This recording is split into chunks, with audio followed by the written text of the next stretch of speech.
ಸೈರಿಸು. ಅತ್ತಿಗೆ ಅಂತ ಹೇಳಿದ್ರೆ ತಾಯಿಗೆ ಸಮಾನ, ತಾಯಿಯಲ್ಲಿ ಯುದ್ಧವಲ್ಲ. ಹೇಳಿ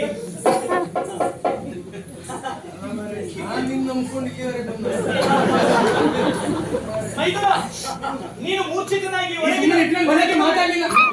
ಹೊರಗಿದ ಮೇಲೆ ಪ್ರಸಂಗ ಬರ್ತಾಯಿತ್ತು, ಗೊತ್ತಿಲ್ಲ ನಿನ್ಗೆ?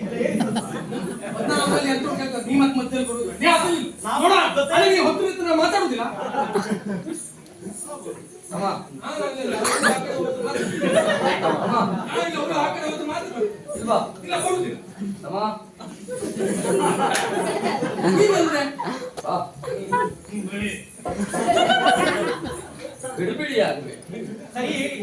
ಗಡಿಬಿಡಿ ಮಾಡ್ಕೊಳ್ಳಿಲ್ಲ.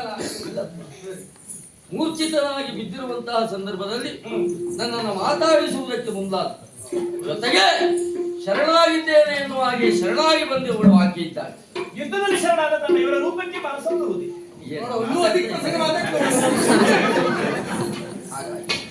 ಶರಣು ಬಂದವರಿಗೆ ಶರಣನ್ನ ತೋರಿಸಿದ್ರೆ ತಪ್ಪಾಗುತ್ತೆ. ಅದರಲ್ಲೂ ಬಂದವಳು ಹೆಣ್ಣು ಎನ್ನುವ ಕಾರಣಕ್ಕಾಗಿ ಅವಳನ್ನ ಮನ್ನಿಸಬೇಕು, ರಕ್ಷಿಸಬೇಕಾಗ್ತದೆ. ನಾನು ಪ್ರಾಮಾಣಿಕವಾದ ಹೋರಾಟ ಮಾಡ್ತಾ ಇದ್ದೀನಿ, ಏನಾಯ್ತು ಅಂತಲೇ ಗೊತ್ತಾಗಿಲ್ಲ. ನಮ್ಮಲ್ಲಿ ಕೈಯಲ್ಲಿರುವಂತ ಬಾಣ ಹೊರಗೆ ಹೋಗ್ಲೇ ಇಲ್ಲ. ಅಷ್ಟ ಸಿದ್ಧಿಗಳನ್ನು ಬಲ್ಲವರು.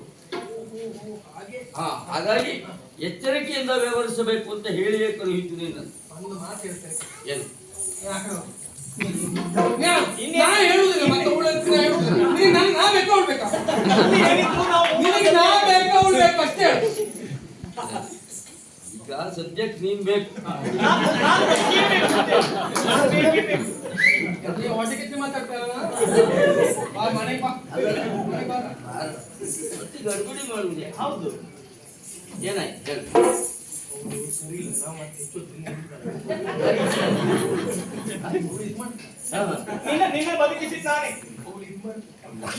ಹೇಳಿ ಸತ್ಯ, ನಿನ್ನನ್ನು ಬದುಕಿಸಿದವಳೇ ಅವಳು. ಮೂರ್ಛಾಗತನಾಗಿರು ಬಿದ್ದಿರುವಂತಹ ನಿನ್ನನ್ನು ಎತ್ತರ ಮಾಡಿದವಳು. ಅಲ್ಲೇ ನಿನಗೆ ತಾಯಿಯ ಸ್ಥಾನದಲ್ಲಿದ್ದೇನೆ. ಅತ್ತಿಗೆ ಅಂತ ಹೇಳಿದ್ರೆ ತಾಯಿಗೆ ಸಮಾನ. ಅದನ್ನ ಒಪ್ಕೊಳ್ಳಿಲ್ಲ. ಶಾಂತಮೂರ್ತಿ ಆಗುವುದು ಮಾರ, ನೀವು ಗುರುವಾಗಿ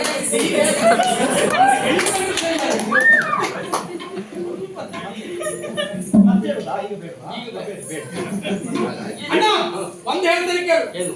ಈ ಹೆಣ್ಣಿನ ಆಸೆಗೆ ಮರುಳಾಗಿ ನಾವಿಲ್ಲಿ ನಿಂತೇವಂತ ನಮ್ಮ ಒಂದು ಕಾರ್ಯವೂ ಆಗುದಿಲ್ಲ. ನಾವಿಲ್ಲಿ ಇರುದು ಬೇಡ. ಹೋಗುದು ಹೋಗುದೇ. ಅವಳ ಬೇಡ, ಅವಳ ಬರ್ಲಿ ಅಂತ ನಾನು ಹೇಳಿದ್ದ. ಅಲ್ಲ, ಅವಳು ಬರ್ಲಿ ಅಂತ ನಾನು ಹೇಳಿದ್ದ. ಬಂದ್ರು ಬೇಡ ಹೇಳೋದು ಬೇಡ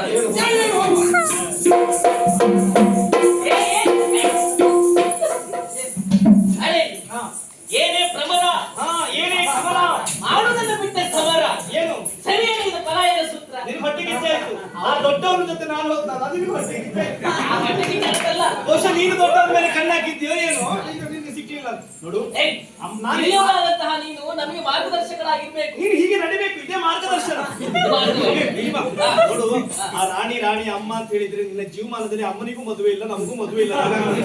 ಬಂದಿರುವವರು ಇಬ್ಬರು, ಒಬ್ಬ ಚಂದ ಇದ್ದಾನೆ, ಹಿರಿಯವನನ್ನು ನಾನು ಮದುವೆ ಆಗ್ತೇನೆ, ಕಿರಿಯವನನ್ನು ನೀನು ಮದುವೆ ಆಗುವ, ಇಬ್ಬರು ಸುಖ ಸಂಸಾರವನ್ನು ಸಾಗಿಸೋಣ. ಸ್ವಲ್ಪ ಸುಮ್ಮನೆ ನಿನ್ನ ತರ ಹಾಳಾಗಿ ಹೋಗಿದೆ, ನನ್ನ ತರ ಹಾಳು